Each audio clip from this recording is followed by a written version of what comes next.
Hello dear students, welcome to my channel BK Munnalal. आज मैं आपको 12th English supplementary reader book Vistas के lesson 3 journey to the end of the earth की short answer type questions discuss करने वाला हूं। यदि अभी तक आपने मेरे चैनल को सब्सक्राइब न किया हो तो प्लीज़ अवश्य कर लें, जिससे आप मेरे आने वाले हर वीडियो का नोटिफिकेशन प्राप्त कर सकें और अपनी तैयारी को बहुत अच्छे से कर सकें। आइए शुरू करते हैं। Most important top 5 short answer type questions from the lesson journey to the end of the earth, पृथ्वी के अंत की यात्रा। इस लेसन का शीर्षक है, टाइटल है। क्वेश्चन फर्स्ट है, what is Antarctica and students on ice. Antarctica क्या है और स्टूडेंट्स आइस ऑन क्या है। अंटार्कटिका और स्टूडेंट्स ऑन आइस ये क्या है। आंसर है, Antarctica is a southern continent of the earth. Antarctica पृथ्वी का दक्षिणी महाद्वीप है। अंटार्कटिका पृथ्वी का एक दक्षिणी महाद्वीप है। Students on ice is an educational journey to Antarctica. Students on ice Antarctica की एक शैक्षिक यात्रा है, एक शैक्षिक भ्रमण है।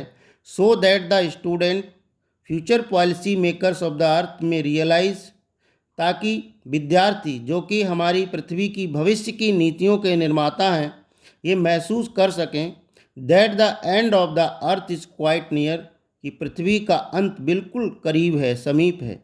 And therefore something to be done to save the earth, save the planet. इसलिए इस पृथ्वी को, इस ग्रह को बचाने के लिए कुछ किया जाना चाहिए। क्वेश्चन सेकंड है, सेकंड क्वेश्चन है, who was Geoff Green. Geoff Green कौन थे। What did he offer to the students, उन्होंने विद्यार्थियों के लिए क्या ऑफर किया था। आंसर है, Geoff Green was a Canadian explorer who aimed at taking high school student to the end of the world. Geoff Green एक कनाडा के खोजकर्ता थे। इनका उद्देश्य हाई स्कूल के विद्यार्थियों को संसार के अंतिम सिरे पर ले जाना था। He offered a life changing experience to the young learners. उन्होंने युवा सीखने वालों को जीवन परिवर्तन करने वाले अनुभव तथा and opportunity to know more about the Antarctica, और अंटार्कटिका को जानने का अवसर प्रदान करने का ऑफर दिया था। अंटार्कटिका को जानने का अवसर और युवा सीखने वालों के लिए जीवन परिवर्तन करने वाले अनुभव को प्राप्त करने के लिए ऑफर दिया था। क्वेश्चन थर्ड है, what did the author realise reaching Antarctica.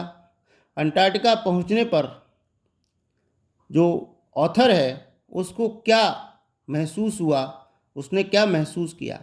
What wonders did the author realise when he reached Antarctica. जब ऑथर अंटार्कटिका पहुंचा तो उसको क्या आश्चर्य महसूस हुआ। आंसर देखते हैं, the author felt relieved to have set foot on the Antarctica continent after over 100 hours. The author felt relieved to have set foot on the Antarctica continent after over 100 hours. 100 घंटों के बाद author लेखक ने जब अपना कदम Antarctica महाद्वीप पर रखा तो उसने राहत की सांस ली, चैन की सांस ली, चैन महसूस किया। Then he experienced a sense of wonder. तब उसने एक आश्चर्य की अनुभूति की। On seeing it's vastness and immense white landscape which dazzled his eyes.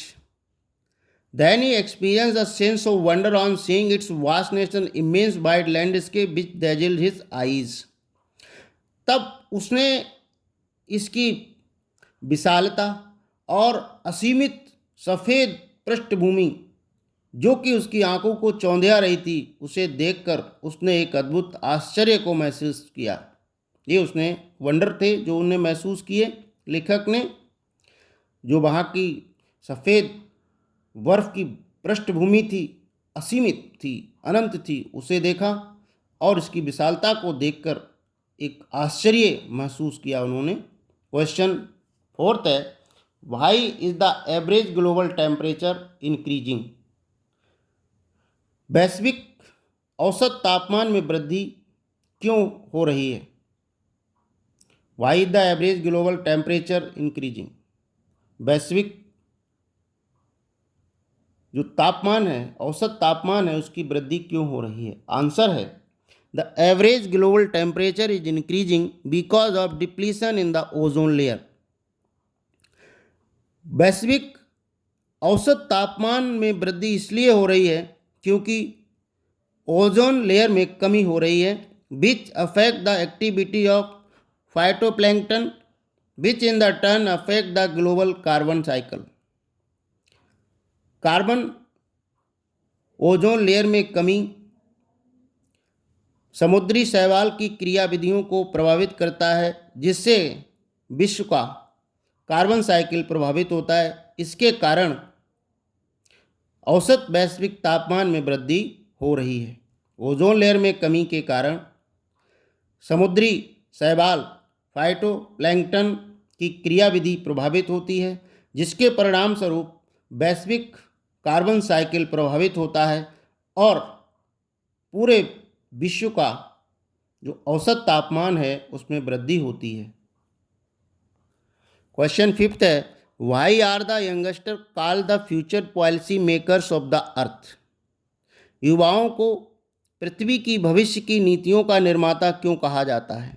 Answer है, the youngster are called the future policy makers because they will steer the government machine as they grow up. युवाओं को पृथ्वी के भविष्य की नीतियों का निर्माता इसलिए कहा जाता है कि जब वो बड़े होंगे तो सरकारी तंत्र को, सरकारी मशीनरी को, सरकारी मशीन को वो चलाएंगे, इसीलिए उन्हें भविष्य की पॉलिसी मेकर्स कहा जाता है, भविष्य की नीतियों का निर्माता कहा जाता है। More than that the educated youth would be able to save this planet from the ecological hazards and the harmful effects of global warming। इससे बढ़कर बात यह है कि जो शिक्षित युवा होंगे वह इस ग्रह को पर्यावरणीय खतरों तथा हानिकारक वैश्विक जो तापमान बढ़ रहा है उससे बचाने में सक्षम होंगे। आशा है डियर स्टूडेंट्स ये वीडियो आपको पसंद आया होगा। पसंद आया हो तो लाइक कीजिएगा, शेयर कीजिएगा। वीडियो के अंत में डिस्क्रिप्शन बॉक्स में मैं लॉन्ग आंसर टाइप क्वेश्चन की लिंक दे दूंगा, वहां जाकर आप उसको भी तैयार कर सकते हैं। Thanks for watching.